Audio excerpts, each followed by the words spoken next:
गोल आपका, ड्रीम हमारा। Welcome to electrical मेला। नमस्कार दोस्तों, आज के इस वीडियो में मैं आपसे करंट ट्रांसफार्मर और पोटेंशियल ट्रांसफार्मर के दो स्पेशल क्वेश्चन के बारे में बात करूंगा। पहला क्वेश्चन है, why secondary circuit of A current transformer is always closed while primary is energised. Current transformer के सेकेंडरी सर्किट को हमेशा क्लोज रखा जाता है जब कभी भी प्राइमरी एनर्जाइज्ड हो। दूसरा क्वेश्चन है कि डिफरेंस बिटवीन सीटी एंड पीटी, सीटी करंट ट्रांसफार्मर और पीटी पोटेंशियल ट्रांसफार्मर के बीच में क्या डिफरेंस होता है। तो चलिए शुरू करते हैं हम अपने पहले क्वेश्चन। एक क्वेश्चन के बारे में पढ़ने वाले हैं। करंट ट्रांसफार्मर से रिलेटेड एक बेसिक क्वेश्चन है जो हमेशा हमारे दिमाग में आता है। Why secondary circuit of a current transformer is always closed while primary is energized। मतलब कि करंट ट्रांसफार्मर के सेकेंडरी वाइंडिंग को हमेशा क्लोज रखा जाता है जब भी उसमें प्राइमरी में करंट जा रहा हो। ऐसा क्यों कहा जाता है, किस रीज़न से ऐसा बोला जाता है, ठीक है। और ये भी बोला जाता है कि करंट ट्रांसफार्मर के सेकेंडरी सर्किट को कभी भी ओपन सर्किट नहीं रखते, हमेशा क्या रखते हैं, क्लोज्ड सर्किट में रखा जाता है। तो इसी के बारे में ये वीडियो है। इसमें उसका पूरा सॉल्यूशन मैं आपको बताऊंगा, बहुत बेसिक में बताऊंगा। अगर इस वीडियो को आप पूरा देखते हैं तो आपको फंडामेंटल्स में कभी प्रॉब्लम नहीं होगी और इस क्वेश्चन का आंसर आप बहुत अच्छे तरीके से दे पाएंगे। चलिए शुरू करते हैं। हमारे करंट ट्रांसफार्मर में और पावर ट्रांसफार्मर में बेसिक डिफरेंस हमको पहले समझना होगा। हमारा जो पावर ट्रांसफार्मर होता है उसमें प्राइमरी में हम लोग जब सप्लाई वोल्टेज लगाते हैं और प्राइमरी वाइंडिंग के थ्रू जब करंट फ्लो होता है, जब ये करंट फ्लो होता है प्राइमरी वाइंडिंग में, तो यहाँ पर एक एमएमएफ प्रोड्यूस होता है। ये एमएमएफ सेकेंडरी वाइंडिंग के टर्न्स को लिंक करता है, जिसके कारण सेकेंडरी वाइंडिंग जो रहते हैं, सेकेंडरी वाइंडिंग के टर्न्स उस फ्लक्स को कट करते हैं, उस एमएमएफ को कट करते हैं।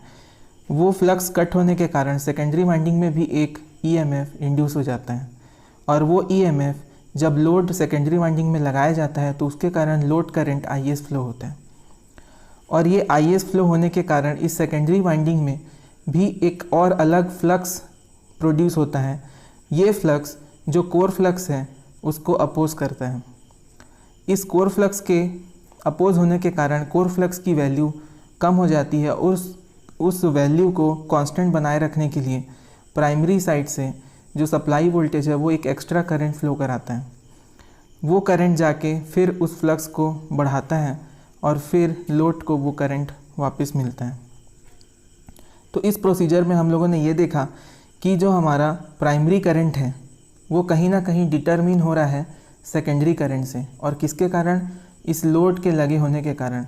इस लोड में जब भी चेंजेस आएंगे तब इस प्राइमरी करंट की वैल्यू चेंज होगी। लोड में चेंज होने से आईएस चेंज होता है, आईएस चेंज होने से आईपी चेंज होगा। इसका मतलब ये समझ में आता है कि पावर ट्रांसफार्मर में आईएस जो है, सेकेंडरी का जो करंट है, वो प्राइमरी के सेकेंडरी का जो करंट है वो लोड के द्वारा डिटरमिन किया जाता है। और जो लोड के कारण सेकेंडरी का करंट चेंज होता है, उस सेकेंडरी करंट से प्राइमरी करंट डिटरमिन किया जाता है। In power transformer IS is determined by loading और loading condition and IP is the reflection of IS। इसका मतलब कि पावर ट्रांसफार्मर में जो करंट होता है सेकेंडरी का IS, ये प्राइमरी करंट के थ्रू डिटरमिन होता है। मतलब कि IS की वैल्यू जैसे जैसे चेंज होगी, जैसे जैसे IS की वैल्यू में चेंज आएगा वैसे वैसे प्राइमरी करंट के वैल्यू में भी चेंज आएगा। मतलब ये एक दूसरे से टोटली रिलेटेड हो जाते हैं। लेकिन इसी तरह अगर हम दूसरा देखें, करंट ट्रांसफार्मर के बारे में अगर हम देखते हैं तो करंट ट्रांसफार्मर में ऐसा कुछ नहीं होता, इस तरह का रिलेशन उसमें नहीं होता। करंट ट्रांसफार्मर का जो प्राइमरी वाइंडिंग होता है वो डायरेक्टली सप्लाई लाइन से लोड से कनेक्टेड होता है, जहाँ पे हैवी करंट फ्लो होता है। और उसके सेकेंडरी में जो करंट फ्लो होता है उसका वैसा रिलेशन नहीं होता कि अगर सेकेंडरी का करंट चेंज हो रहा है तो प्राइमरी का करंट चेंज हो जाएगा। ऐसा कुछ होता नहीं है उसमें। इसलिए ये जो करंट ट्रांसफार्मर है और पावर ट्रांसफार्मर है, थोड़े से फंडामेंटल इसमें डिफरेंस है, ठीक है। किस बारे में? प्राइमरी करंट और सेकेंडरी करंट के बारे में। तो यहाँ तक मैंने आपको अच्छी तरह से कंसेप्ट दे दिया है। अब हम मेन मुद्दे पर आते हैं। हमारा जो क्वेश्चन है कि जब सीटी शॉर्ट सर्किटेड हो, मतलब हम एक कंडीशन एज्यूम करते हैं, इस कंडीशन में मैंने अपने सीटी को शॉर्ट सर्किटेड रखा है। ये मेरा सीटी है और इस सीटी का जो प्राइमरी वाइंडिंग है, इस प्राइमरी वाइंडिंग को मैंने सप्लाई और लोड के साथ सीरीज़ में कनेक्ट कर दिया है। इस प्राइमरी वाइंडिंग में नंबर ऑफ़ टर्न्स हैं, ठीक है। Primary number of turns NP है और NS इसका सेकेंडरी नंबर ऑफ़ टर्न्स है और इसमें करंट जो फ्लो हो रहा है वो IP है।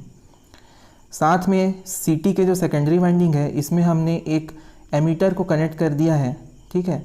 एमीटर का जो रेजिस्टेंस है बहुत ही कम है, इसलिए इसको हमने क्या बोला है? शॉर्ट सर्किट बोला है। एज ए शॉर्ट सर्किट इसको एज्यूम किया हुआ है, क्योंकि एमीटर या दूसरे मीटर का जो रेजिस्टेंस होता है, वो जो बर्डन होता है वो बहुत ही लेस होता है। अब ये जो ES है वो क्या है?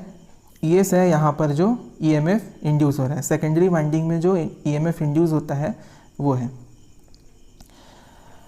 अब क्या होता है कि जब सप्लाई कनेक्ट किया जाता है, ठीक है, तो यहाँ पे एक IP करंट फ्लो होने लगता है। इस IP करंट के फ्लो होने के कारण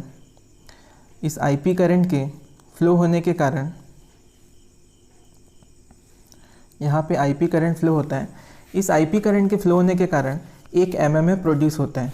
इस MMF को बोलते हैं प्राइमरी MMF, NP × IP।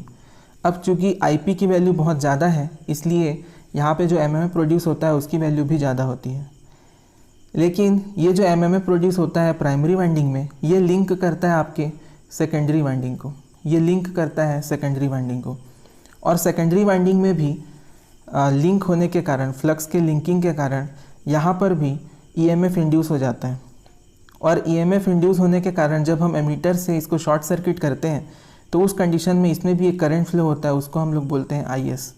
एक IS करंट यहाँ पर फ्लो होता है और इस IS करंट के कारण यहाँ पर भी सेकेंडरी का एक MMF प्रोड्यूस होता है, जो कि प्राइमरी MMF को अपोज करता है। तो सेकेंडरी का जो MMF होगा, MMF मतलब number of turns into current, तो सेकेंडरी का MMF NS × IS। अब यहाँ पे ये बात बहुत मज़ेदार है कि जो MMF है प्राइमरी का, NP × IP, वो NS × IS, ठीक है, इससे क्या होता है? अपोज होता है। मतलब कि ये प्राइमरी MMF और सेकेंडरी MMF करंट ट्रांसफार्मर में एक दूसरे को क्या करते हैं? अपोज करते हैं, एक दूसरे को माइनस करने की कोशिश करते हैं। तो चूँकि सेकेंडरी MMF की वैल्यू कम होती है प्राइमरी MMF से, इसलिए नेट MMF निकल जाता है MMF primary minus MMF secondary से।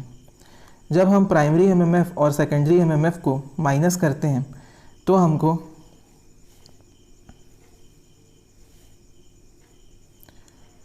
उस केस में जब हम प्राइमरी MMF को माइनस करते हैं सेकेंडरी MMF से, उस केस में हमको एक रिजल्टेंट MMF मिलता है और इसकी वैल्यू बहुत ही स्मॉल होती है। इस रिजल्टेंट वैल्यू जो कि बहुत ही स्मॉल है, उसके कारण यही जो स्मॉल MMF है ये कोर में होता है और इसकी वैल्यू कांस्टेंट होनी चाहिए। इसी के कारण सेकेंडरी साइड में जो EMF होता है, वो EMF की वैल्यू, इस EMF की वैल्यू बहुत ही कम हो जाती है। इस EMF की वैल्यू बहुत ही कम हो जाती है, ठीक है। ये ES होता है, ES, तो इसकी वैल्यू क्या है? कम है। क्यों? क्योंकि जो नेट MMF है इसकी वैल्यू यहाँ पे क्या है? कम है। क्यों कम हुई? क्योंकि जो प्राइमरी MMF है उसकी वैल्यू को जो सेकेंडरी MMF है NSIS, ये क्या कर दे रहा है? अपोज कर दे रहा है और वैल्यू को बहुत कम कर दे रहा है।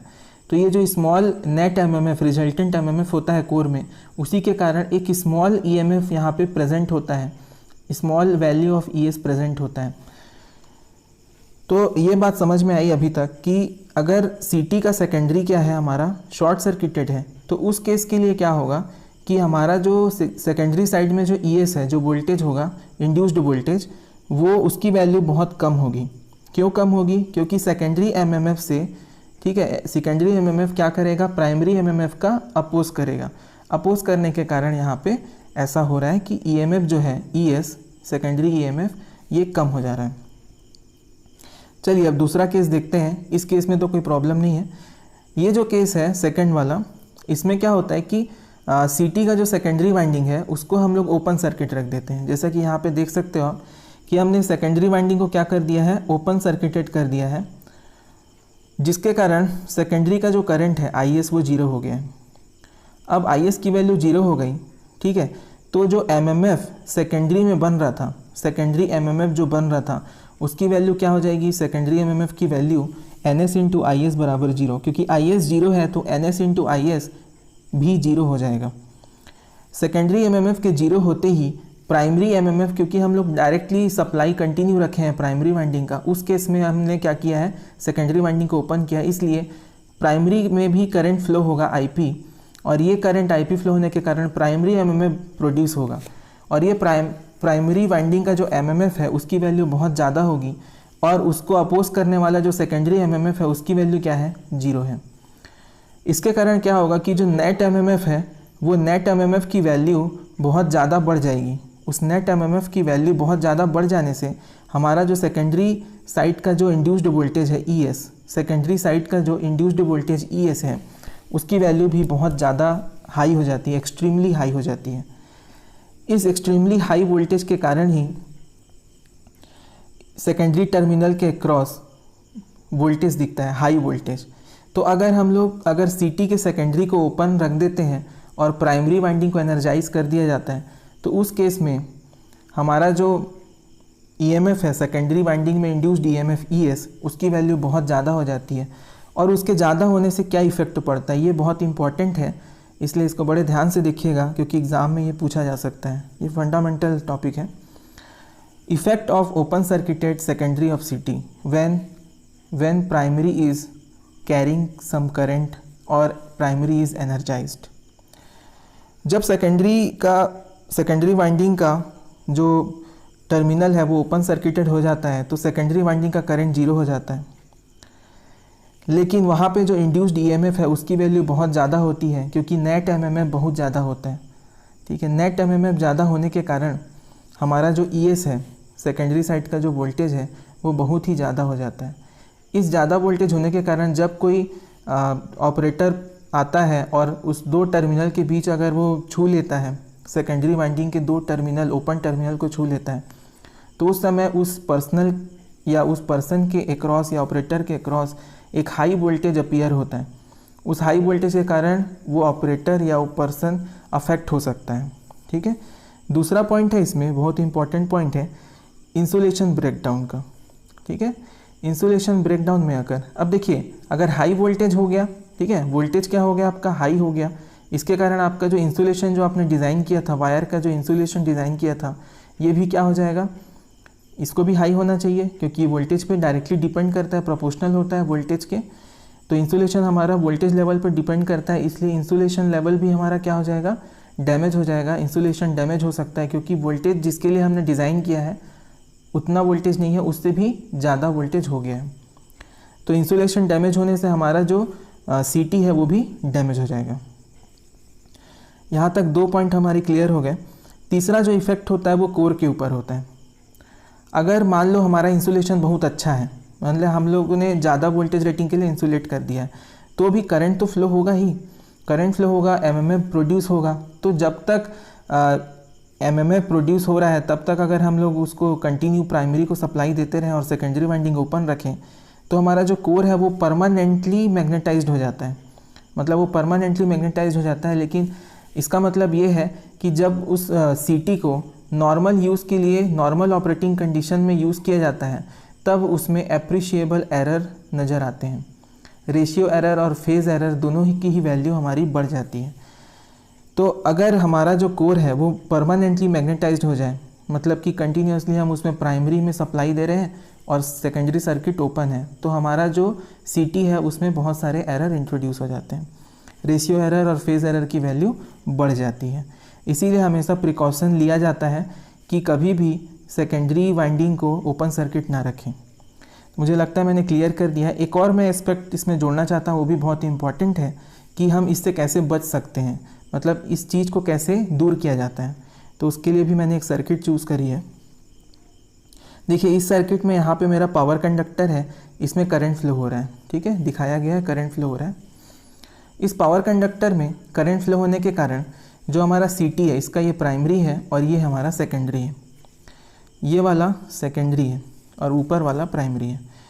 तो जब प्राइमरी में करंट फ्लो होगा तो सेकेंडरी में भी क्या होगा, MMF बनेगा और सेकेंडरी में भी वोल्टेज इंड्यूस होगा।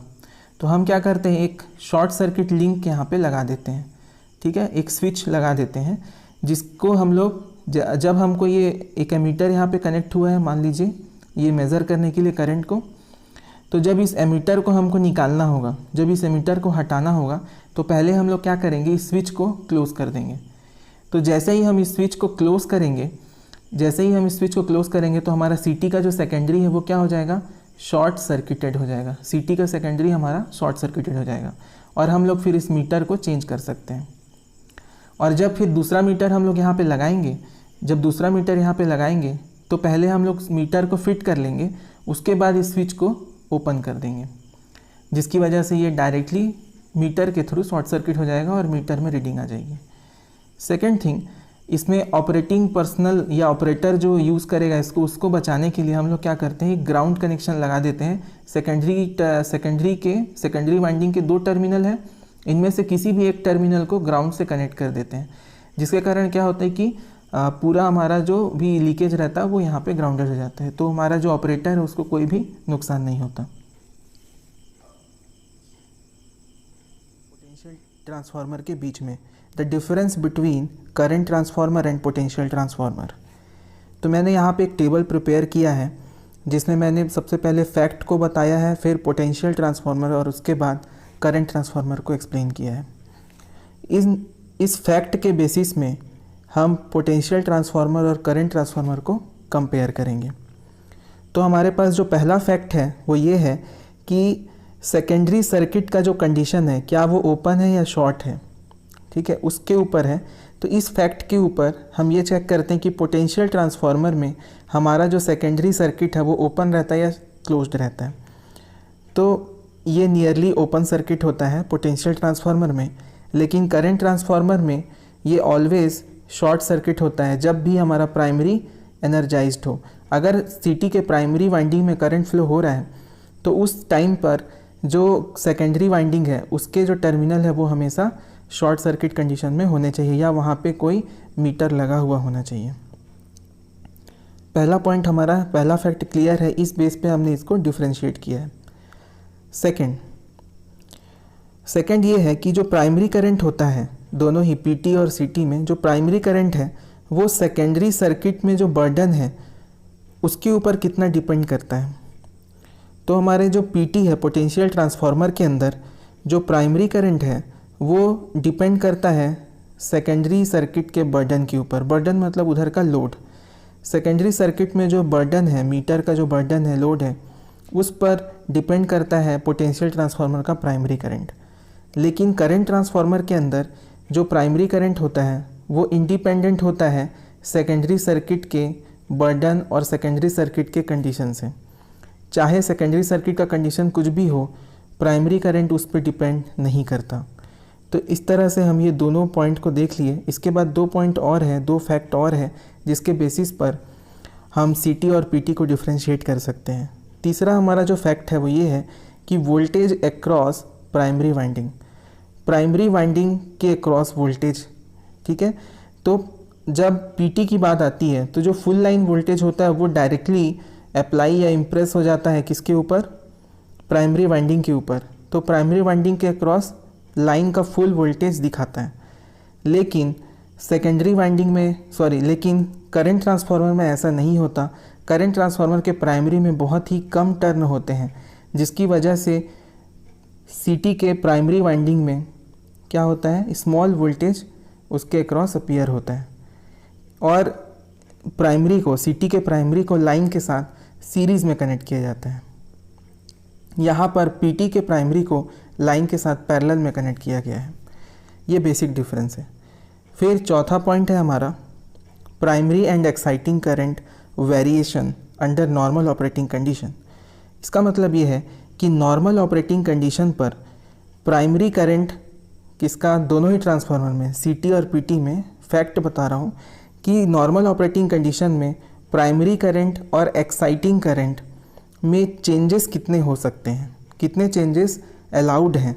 ठीक है, तो जो हमारा पोटेंशियल ट्रांसफार्मर होता है उसमें यहाँ पर जो वेरिएशन का जो रेंज है, किसके वेरिएशन का, प्राइमरी करंट और एक्साइटिंग करंट के वेरिएशन का जो रेंज है पोटेंशियल ट्रांसफार्मर में, इसमें वो रेंज बहुत कम होता है, रिस्ट्रिक्टेड होता है, बहुत नैरो होता है, मतलब बहुत कम रेंज में वो वेरी कर सकते हैं। कौन, प्राइमरी करंट और एक्साइटिंग करंट। लेकिन करंट ट्रांसफार्मर में ऐसा नहीं होता। करंट ट्रांसफार्मर में एक वाइड रेंज की लिमिट तक, वाइड लिमिट के रेंज तक हम लोग उसको वेरी कर सकते हैं। किसको, आईपी को और एक्साइटिंग करंट I0 को। तो इस तरीके से इन 4 फैक्ट पर हम इसको डिफ्रेंशिएट कर सकते हैं। फिर से देख लेते हैं। पहला फैक्ट है सेकेंडरी सर्किट कंडीशंस, ओपन है कि शॉर्ट है। सेकंड फैक्ट है dependency of primary current on secondary circuit burden. Third हमारा जो फैक्ट है वो ये है कि वोल्टेज अक्रॉस प्राइमरी वाइंडिंग क्या होगा। और फोर्थ फैक्ट है कि primary and exciting current variation under normal operating condition. तो ये 4 फैक्ट के अकॉर्डिंग आप बहुत अच्छे तरीके से सीटी और पीटी को डिफ्रेंशिएट कर सकते हैं।